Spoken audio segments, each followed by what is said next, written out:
In pre-industrial times, carbon dioxide made up about 280 parts per million atmospheric molecules. In 2008, it makes up about 385 parts per million, 30% more. So what's the big deal about a few hundred parts per million? Not only is the present atmospheric carbon dioxide concentration higher than it has been for at least 800,000 years, the rate of change is accelerating. Previously, it never exceeded 30 parts per million per 1,000 years, but now carbon dioxide has risen by 30 parts per million in the last 17 years. Worldwide, burning fossil fuels is the major source of CO2, but CO2 can also come from cutting trees, burning forests or grasslands, agriculture, and interestingly, making cement. Earth's surface absorbs heat from the sun and then re-radiates it back into the atmosphere and to space. Much of this heat is absorbed by greenhouse gases, which then send the heat back to the surface, to other greenhouse gas molecules, or out to space.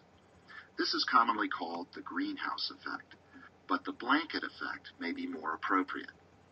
Though only 1% of atmospheric gases are greenhouse gases, they are extremely powerful heat trappers. By burning fossil fuels faster and faster, humans are effectively piling on more blankets, heating the planet so much and so quickly that it's hard for Mother Nature and human societies to adapt.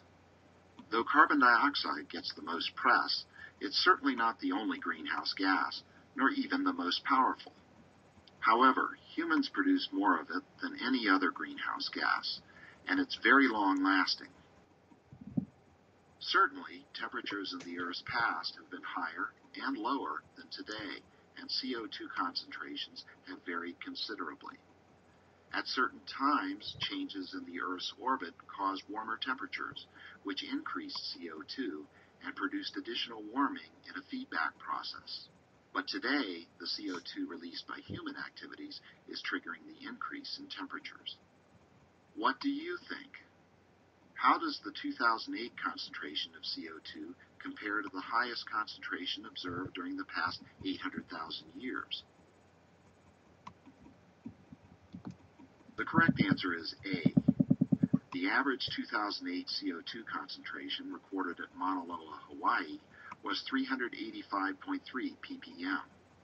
Compare that to the high value of 300 ppm found in the 800,000-year-long ice core record. Not only is today's concentration higher, the increase is occurring much faster, over about a century, than past CO2 spikes, which generally happened over several thousand years.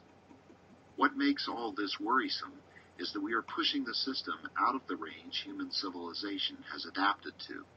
The last time the poles were this warm was about 125,000 years ago, during the last period between ice ages.